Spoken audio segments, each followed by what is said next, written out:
Fairgrounds. Amidst the swirling hypnotic appeal of lights, rides, candy-floss sugar highs and sticky waltz of vomit, we come to test ourselves and find our limits. There are certain situations which are so intense that people caught in them achieve perfect synchronicity with each other. Horror films and fairground rides are just two examples. Oh, look at you two standing there. Can I borrow you for a minute? Come stand up on these steps so I can put you there. And you there. What's your name? Lewis. Lewis. I'm Derren and... Beverly. Beverly, very pleased to meet you. Are you two going out together? Yeah. Perfect. How long have you been going out for? 2 years. 2 years. Now, you must probably find during that time that there are moments when you both know what the other person's about to say. Or that you find yourself almost sort of so in tune with someone that you... Yeah? Do you both come out with the same thing? Some people put that down to a psychic connection. I don't. It's about understanding people. And when you've been going out with someone for a while, you know, relationships are all about knowing how to make other people react in situations. Well, that's what this is about. I want to try something with you. I'm going to give you each a pad. You take that for me. And I'm going to give you a pen. All right, one for you and one for you, Beverly. Now I'm going to put you on opposite cards of the water, and I'm going to spin you around. And I'm going to tell you at a specific moment to start drawing. And when you do, you're both going to draw a picture. Don't decide now what you're going to draw, all right? Don't decide that until your pen touches the page, okay?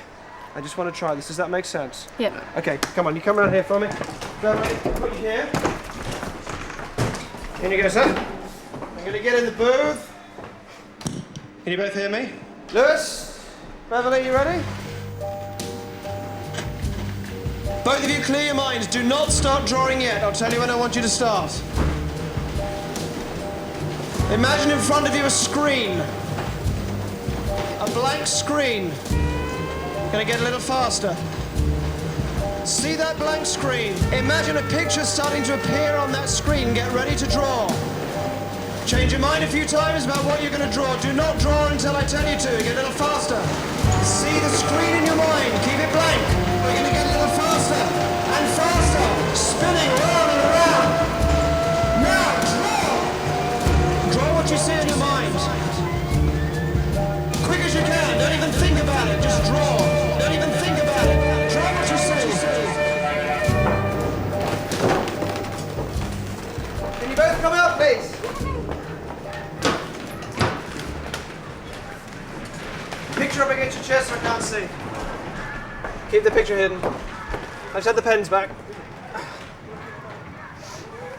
Alright. Are either of you religious? No. No?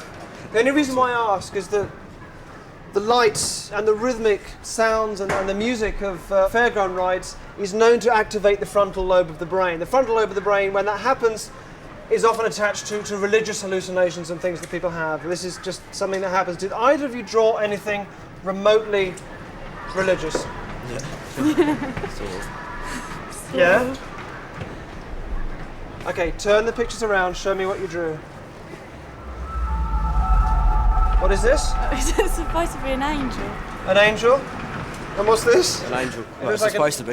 An angel. This is the halo, yeah? Yeah. What's this here? That was the skirt and that was the wand. And that's the halo, because angels have wands, so that's, is that the halo? Is that the halo there? It's quite hard to draw in waltzers.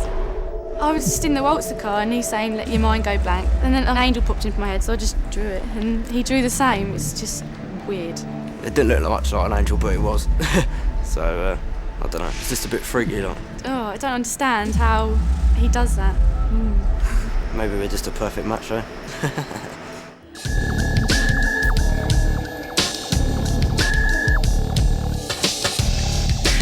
Some athletes use the mind to try and improve stamina and strength. Can I use my mind to take it away?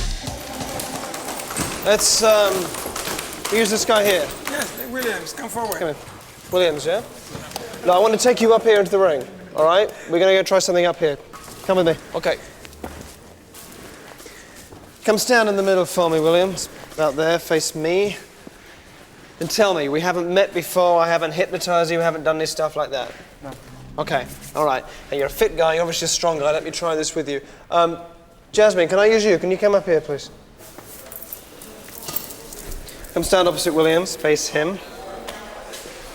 What I need you to do is to lift Jasmine, all right? Just lift her straight up, if you can do that. Again? Perfect. That's great. Now look at me. Look at me. When I say the word now, you try and lift her. Wait. Get ready. Okay, now. Again. I tried to lift her up, and first time it worked, but the second time it's like he had this doing this thing behind me, man. Couldn't lift her up. Yeah. When I say the word now, you will not be able to lift her. Excellent. Get ready. That's it. Now.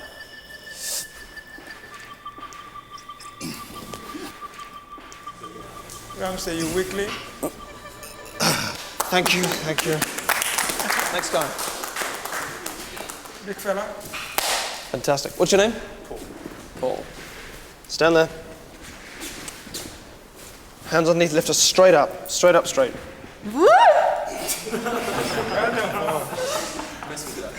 And look at me. Shh. When I say now, you will not be able to lift her. Wait. Go. Wait. Okay. Now. Again. Wait. Again.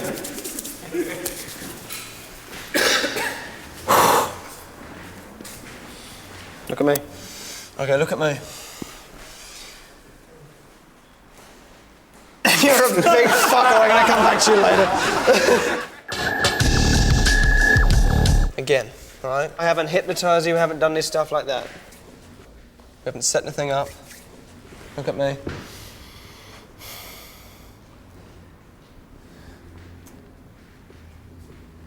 When I say now, you will not be able to lift her. Look at me. Yeah, excellent. Get ready. Wait, wait. Okay, now. Now. I don't know, I just tried to lift her, I tried to put all my strength into her and she wasn't moving. I was extremely surprised. If you missed the beginning of this show, if you missed the film at the very start, just let me explain briefly again that the name Svengali goes back beyond the novel Trilby that made it famous to being the name of an automaton. And an automaton is an early robot. And this one was built in 1760 by a Hungarian called Hugo von Levast. And these automata were entertainment, they played instruments and so on. But Svengali did something that terrified people in its day. And it looked like a little boy. Specifically the dead son of its inventor. He'd modeled the likeness on a death mask of his own son that he made when his son died, and then became so obsessed with perfecting that likeness that he drove himself mad, lost everything he had. And after he died, the doll passed through the hands of various collectors, people in inner magic circles, occultists, all of whom were obsessed with discovering Svengali's secrets. 50 years ago, it disappeared completely. No one knew where it was. 5 years ago, it turned up at an auction in Philadelphia, where it was bought by an anonymous bidder. That anonymous bidder was me, and I have Svengali here tonight to perform for you.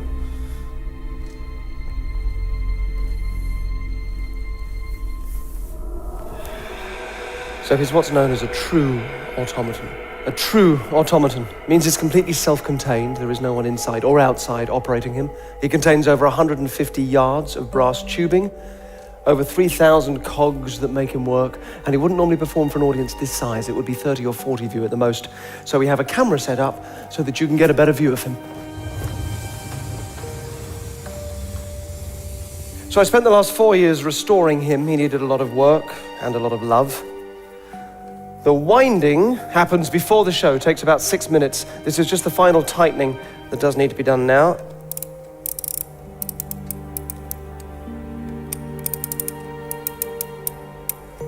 But following his restoration, he is now back in his original performing state.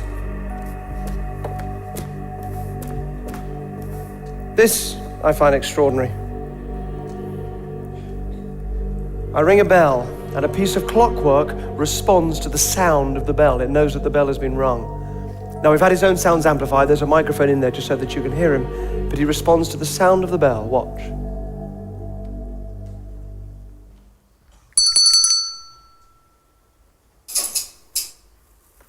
So people began to believe that this doll had some kind of supernatural ability. And there were stories of people at the back of the demonstration saying the doll had possessed them, had taken them over, and they'd become cataleptic, unable to move. And von Lavash encouraged this belief that the doll could possess people. He became something of a charlatan in his later years. And the act would include a demonstration of a member of the audience possessed by the doll. That's what we're going to do now.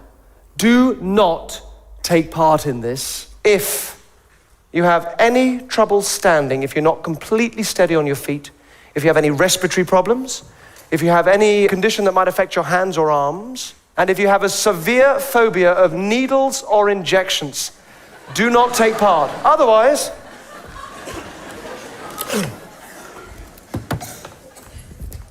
take a look at his right hand. Now the hand there you see with the maker's mark stamped onto the palm, it's carved from one piece of solid wood. So those fingers are locked together, they do not come apart. All of you please, if you're taking part, bring up your own right hand, bring it up in front of you, and take a look at the same symbol that's been stamped onto your palm, and then close your eyes. Squeeze that hand together, keep your fingers extended, do not clench your fist, lock the hand tighter and tighter into place. Good. So tight now, so tight that on the count of 3, 1, 2, 3, but the more you try now to unlock that hand now, harder and harder, the more it locks, doesn't it? The hand just keeps unlocking tighter and harder. Now there will be some people whose fingers will have come apart, they can drop their hands down, but the rest of you, the more you try to unlock that hand in front of you now, the more it keeps unlocking and sticking tighter and tighter. In a moment I'll tell you to open your eyes. When you do open your eyes in a moment, the moment you see it, it will stick twice as much because your conscious mind becomes aware of it too. It just sticks twice as much. Are you ready? Do it now. Open your eyes, take a look at it, you'll see what I mean. I want you to show everybody else how good you are at this and stand up. You must stand if your hand is locked. Keep it at eye level, locked out there in front of you. Stand up. All of you please, if your hands are stuck. Good, up you get, good. You must stand, look at the doll. Watch what happens when I ring the bell. When I ring the bell, the doll's arm is going to come up through the air. Your own arm will rise in sympathy with the doll's. And it can come right up above your head. Are you ready? Now, there it goes. Just let it happen. Just let it happen. Up and up, just like, good, there it goes, lovely. Just let it happen, take its own time, might take a moment, then just up it goes. That's good, and it can stick right up there. As it goes right up there, it'll just stick right up there. And as you do this, take a look at the doll. In here, this little pouch is a 200-year-old lady's handkerchief. They used to use this in the act. And embroidered on one corner are 2 initials. The doll is about to put into your head the correct initials that are embroidered on this handkerchief. Are you ready? The way he'll do it is by putting into your mind, when I ring the bell again, the image of someone that you know who has the correct initials. Are you ready? It happens now. In your mind now, the image of someone you know. In your mind now, remember their initials. That person that came into your mind, remember their initials? Remember their initials. The arm locked into place now. If you try and unlock it, it just keeps unlocking and sticking tighter and tighter into place. What's this like? What does this feel like? Weird. It is weird, isn't it? And you can really try, but the more you try to bring it down, the more it just keeps unlocking. What's this like? Tell me. Terrifying. And what if you try and force it down, what happens? It hurts. What's your name? Matt. Just come around here for me. Look at me, look at me. Do not look at the doll. Good. You're going to keep looking this way. Your arm's going to stay stuck where it is. The rest of you, though, when I ring the bell, he lets go, your arm comes down, your fingers come apart, and that happens now. There it goes. There it goes. Arm comes down, fingers come apart. You can sit yourselves down. Now you've got 2 hands. Give Matt a hand as you bring him up on stage. Up you come, Matt. Up you come. Okay, Matt, you're going to come and stand over here for me. Come and stand on this cross just there and turn and face me.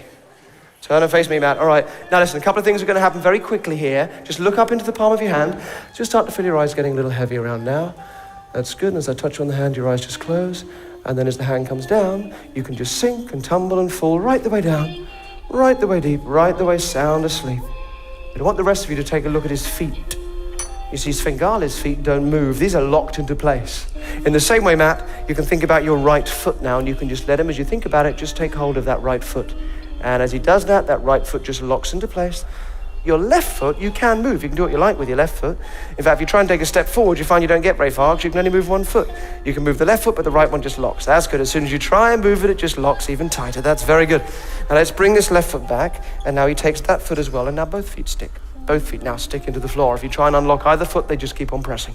The more you try, the more they stick, the more they just root down into the stage. That's very good, Matt. And when I touch you on the head in a moment, you can open your eyes, because you're not hypnotized, so you can open your eyes and look at me.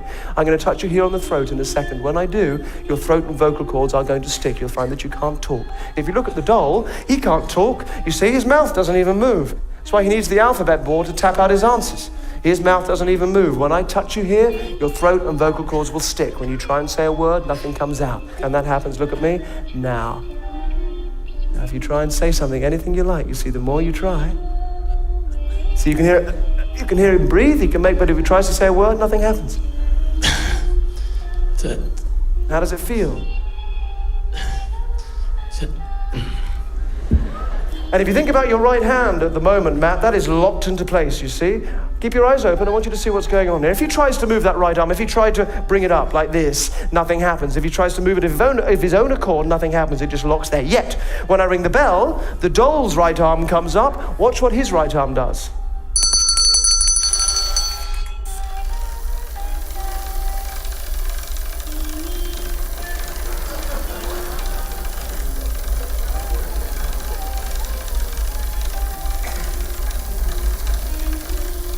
And it'll lock into place. If he tries to force it down on his own, nothing happens. It just locks tighter. That's good. You see, Matt, you can try, but it just locks. Yet, when I ring the bell again,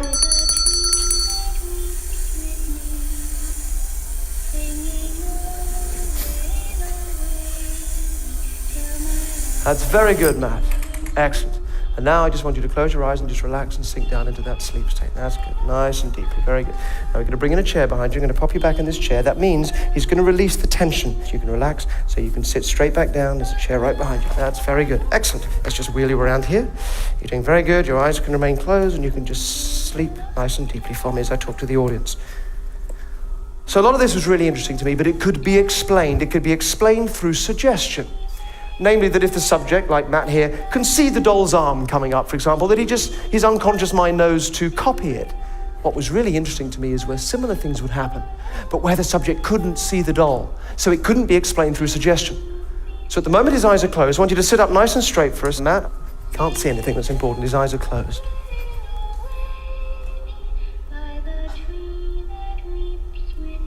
All right, Matt, that'll seem like an odd question to you, I'm sure, but if you felt any poking or tapping, I need you to just raise one arm up in front of you.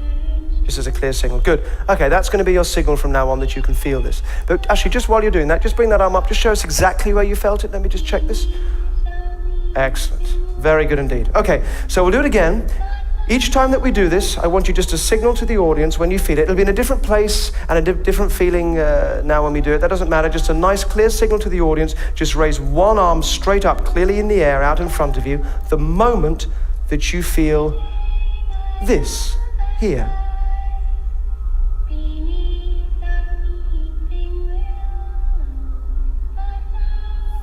Very good. Excellent. Raise your hand when you feel this here.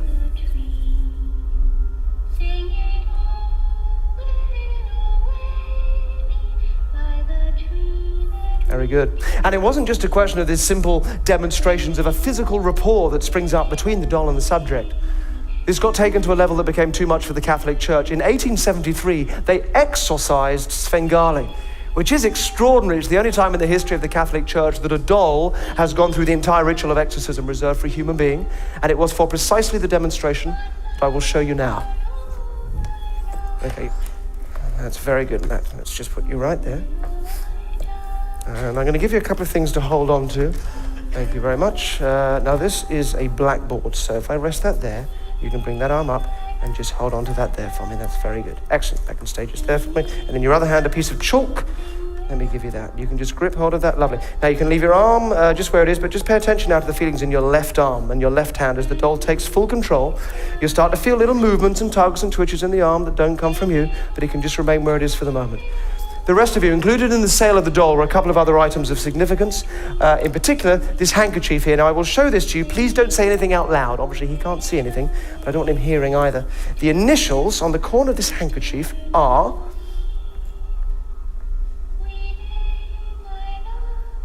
that. So paying attention now to the feelings in that left arm and that left hand, Matt, as the doll starts to take control. That's good. The left arm, always known as the devil's arm, always used for any kind of possession writings. Although he's probably right-handed, we use the left arm. The word sinister comes from the Latin for left-handed. It has a long history of association with the occult. When I ring the bell in a moment, Matt, the doll will bring your arm up and across to the board, and he will write through you just the first of those two initials, nice and clearly on the board. Svengali, would you please write for us, through Matt, the first of the two initials on the board, nice and clearly. Would you do that for us now?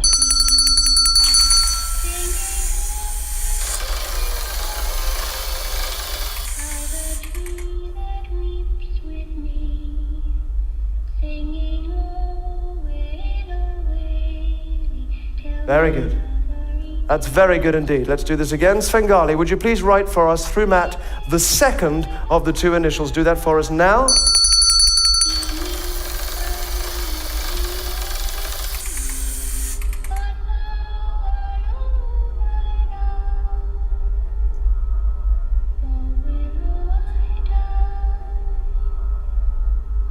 Excellent. That's very good. And now the doll relinquishes all control.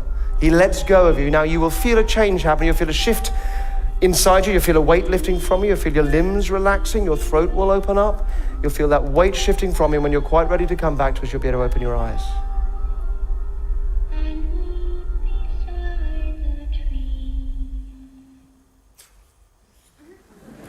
Thank you, Matt. Let me just take this from you. So you wrote there, I think that's a D and an S. Now, or at least your arm wrote that. What did that feel like? Did it feel like you were moving your own arm? No, it felt really, really weird. Like I'd really lost weird. control of it, and I was sort of trying to fight it, but it was just drawing my hand to the board, and it felt really shaky, like I couldn't write properly. Against your own will, Yeah. you were trying to stop it. Yeah. Stand up for me. Let me show you what happened. So yes, you wrote a D and an S, all right? Now, if you just come and stand here for me, facing the front. This is a 200-year-old lady's handkerchief, so they would use this in the act. They said that it was von Lavash's childhood sweethearts. Probably wasn't true, but there are two initials on it. Can you read those initials? DS. D and an S. I'm going to hang on to you for a second. I think you are very good at this. I think you've got a natural affinity for this. And which is essentially, it's empathy. It's having people with high levels of empathy are very good at this, which is a nice thing. Also ties in with bravery, being brave. Yeah, we'll do it tonight. We'll do it tonight with Matt. Get a couple of chairs, please, and the table, and the stuff as well. Excellent. Sit yourself down, Matt. You'll enjoy this. I don't get to do this very often. Good. Yes. Okay. I need this. I need to give you this. Thank you. Also, rather handy. We're filming this tonight. So, could you put that on your right hand for me? Thank you very much. Let's just get this up on the screen. Thank you. All right, so put your right hand on your lap, put the left hand flat on the table. I'm just going to remove your watch, if that's okay. I just need to check something quickly first. I need to check that you don't feel anything if I do this. Can't feel that, can you? No. No, good. All right, no reason why you should, of course. This is a dead bit of wood. It feels nothing. It's an inanimate bit of wood. No sensations in there at all. It's dead. I want you to look at this hand here, and one last time now, just let him take full control of that hand. That's good. You'll feel those movements, but it can remain on the table as he just takes full control. And as you watch the back of that hand now, he's going to make the back of the hand completely numb as you watch it. All the sensations will just drain out and down and into the table and away. As you watch the back of the hand, he is going to bring your fingers in and together, your fingers and thumb in together at the same rate and speed that the back of the hand becomes completely numb. Those final sensations draining out and down and into the table as he brings your fingers in together. That's good. Excellent. Lovely. Now bring up your other hand. Point the finger of this hand and just touch yourself on the arm first of all. Now you can feel that, can't you? Yep, quite normally. It's a very thin glove, so you can feel that. Now touch the back of that hand. What's that like? I can't feel anything. You can't, can you? It's completely dead. Will you just show them? Just pinch a great big bit of skin and twist it round. Just twist it right, yank it right round. That's good. Just do that again. Just show them. You can't feel it, can you? Twist it right round. You could bash it, you could pinch it, you could twist it, you could stick a needle through it. You really wouldn't feel a thing, would you? No. And would you be prepared to do this for us? You are very good at this. I want to show you something that you will remember for the rest of your life. If I promise you that you won't feel a thing and we'll do it completely safely, would you be happy to push a sterilized needle just through the skin on the back of the hand? Yeah? Okay. Excellent. Good. Thank you, Matt. All right, so a couple of health and safety points I have to adhere to as well. So let me just put one of these on here. Is it weird? Yes. Yes. and then this here is a sterilized needle. Fantastic. All right? Yes. So look, I'm unsealing that. If you take hold of that, it is a bit of a bendy one, so as you do it, I will steady it for you, but I'll let you do the pushing. I'm going to do it. You're going to do it? Yes, of course you are. So look, but I'll steady it just because it's a bit bendy. Listen, I am just going to pinch the skin. Now, this is like you're watching me pinch the skin on someone else's hand. The whole thing is like this is happening to somebody else. So let me just do that. It's weird, isn't it? So look, just press the end of the needle first of all. Just come in the middle and just press it down. You quite happy? Doesn't hurt, does it? No. All right, so look, I'll steady it. You just go right the way through. You can see it right come right out the other side. There you go. Keep going. So let go there for me. What goes through your head as you look at that? What's that like? What is this like? I just can't feel anything.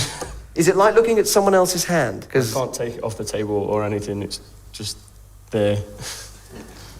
and in a sense, of course, it is someone else's hand at the moment. This is also interesting. Look, if I pinch it again, if you slowly pull that out, you'll see it doesn't bleed. Just slowly, because a wooden hand does not bleed. See, no blood on the needle. No blood on the skin. Let me just take this back from you. I need to seal it back up for tomorrow's show. So all right, give me a hand there. I'm going to take this off there. Now, listen.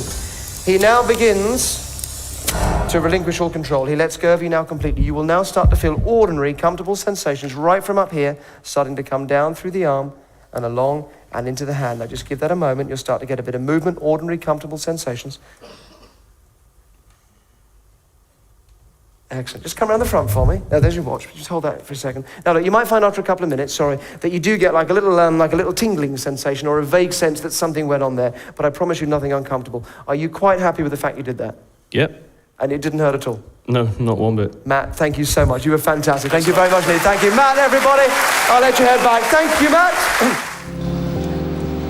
So if you missed the start of the show, this is Gresham Street in the City of London. The Bank of England is just down there. We have a fake security van, a fake security guard, and £100,000 of real money.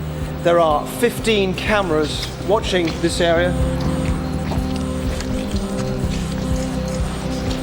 We have no idea what's going to happen or if anything's going to happen, but we just hope to cover it as best as we can. You have followed every aspect of the persuasion process so far. Nothing has been added or taken away. It is the linking of certain emotional states to certain triggers, piece of music, colour, certain words and so on. Our participants have no idea that they're going to be filmed or that anything has been set up, and we don't know what they're going to do. This is nothing we've been able to rehearse, and if it doesn't work, we will just show it to you not working 4 times in a row. There's really no way of knowing.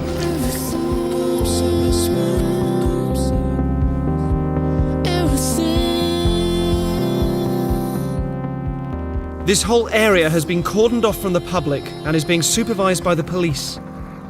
Our 4 subjects have been told to expect a phone call and that they'll have to travel into the City of London for a final motivational session. Hey, how you doing? It's Derren. Hello. Just about to pick you up. There's a car just around the corner is going to come and get you, so if you can grab your stuff, and I will see you in a bit. I think the car's going to drop you just down the road, so you've got to walk up the last bit by yourself.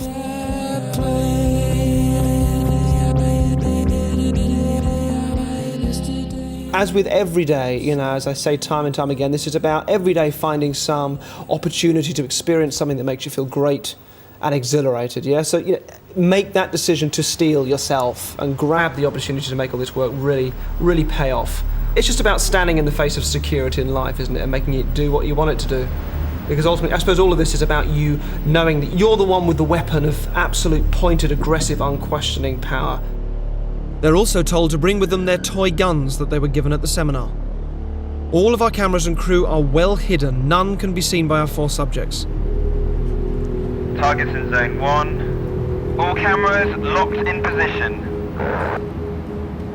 Standby car. Now remember that 2 weeks ago, Victoria was an ordinary businesswoman, a press officer at a motivational seminar. Go trigger music in the car. Get it really loud, over.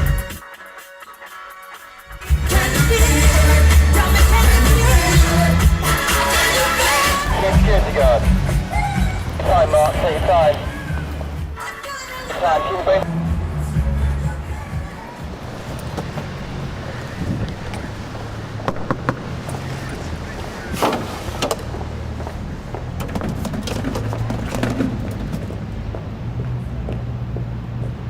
Can I help you? I think you should get on the floor. Don't shoot. Don't shoot. On the floor.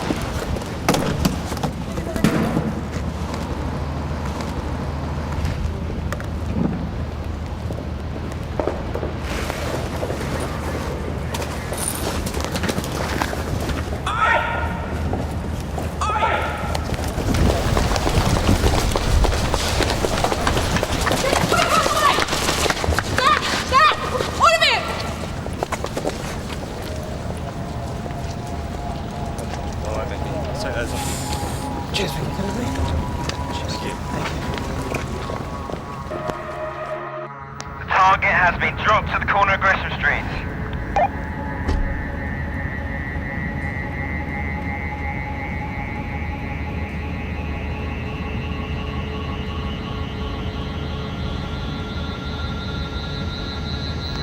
Target's in zone 1.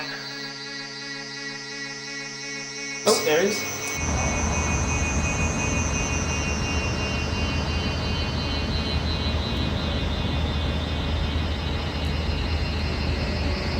Stand by car. Go car. Cue music.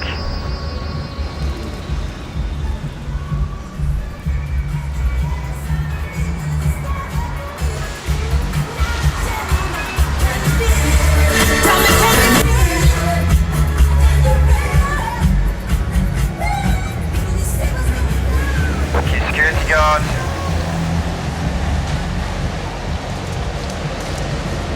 Excuse me, sir. Sorry to interrupt proceedings, but this is a hold-up. Get down on the floor. Get down on the floor. On your front. On your front. Move over. On your front. Okay, don't move. Hands on your head.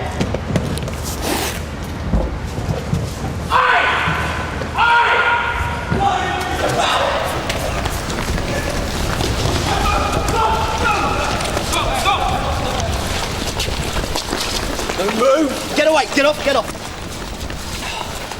It's okay, Phil, it's Derren. Right? What happened? Why did you do that? I saw the guy coming out of the thing. I don't know. It was like just before. I don't know. It was just something coming out. It was just like a split second, like when I'm playing rugby, if I've got an important match or something. Yeah. It's like 100 times better. Come with me. Come with me. He's getting out the car now. He's getting out the car now. Target is inside. Target is in zone 1.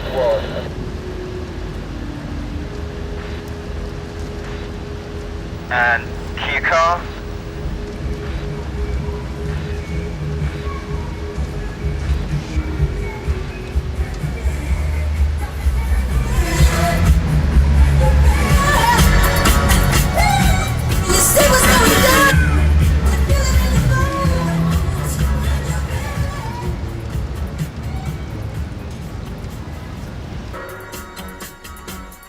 Go security guard.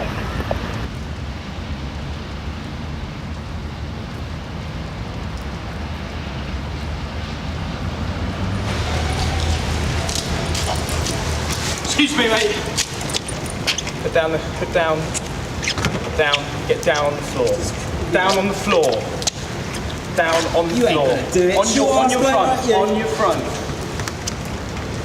On your front. Right over, right over. Stop looking at me. Right over. Stop looking. Face front. Look forward. Look forward, look forward. Tell you what, mate, you try anything and you're dead, alright? Go on in. Look forward, mate, or I'll fucking flick your heads. Look forward. Look forward. Mate, if you move, I swear to God, you're dead, mate. If you've got family.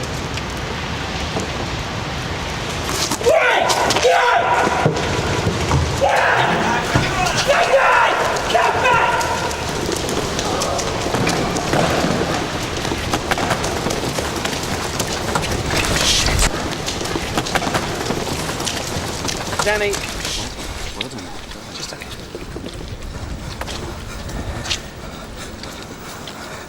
All right. Okay, take a moment.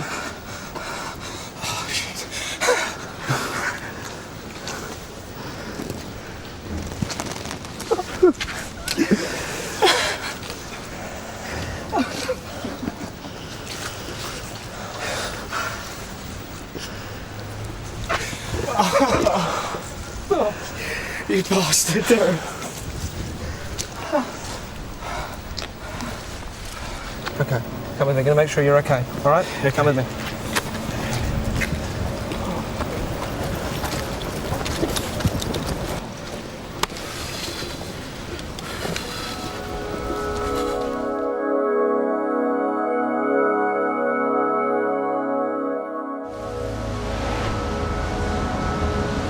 A visual on target. Target is on Gresham Street.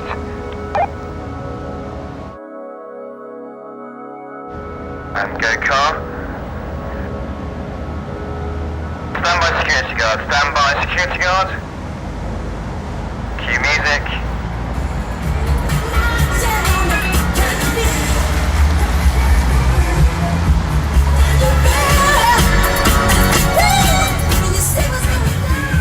Cue security guard.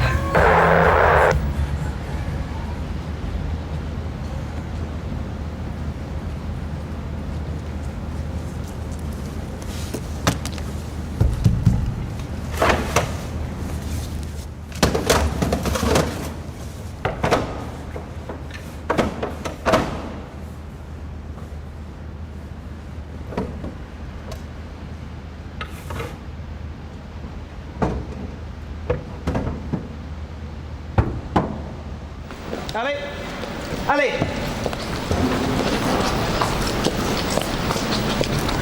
How are you? All right. Yeah. Come with me for a minute. Stealing sweets is one thing, but stealing boxes of money from the Bank of England is a completely different kettle of fish. I'm a good person. I'm a good person. You good? A bit nervous, Derren. Oh, yeah? Ali, would you put yourself up on that bed there for me, please?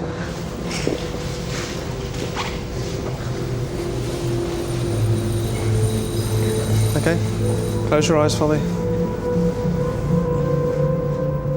As you start to undo the aggression, or as you start to undo those aspects of it that would have led you to hold up a security man, all that goes now. You now have something very powerful to draw from. Something that you can think back to with the necessary distance to just take from it everything that's good.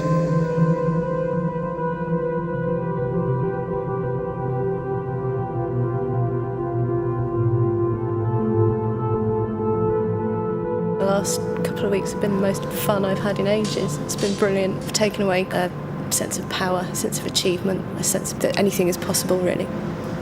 It's just a really amazing experience, something that I can kind of look back on and think about how I was able to really push myself, and perhaps I'll be able to do that from now on, I think. I realise now that I'm a lot stronger-willed than I thought I was. The fact that I didn't go through with the steal itself, I'm very pleased with myself. I think the last couple of weeks have been an absolute roller coaster. It's been such a positive experience, and I'm on an absolute high at the moment. Everything just back to normal, just like you were before, except for all the good stuff that you want to take with you, which you've now created and created for yourself. And that's a way of thanking you for everything that you've done.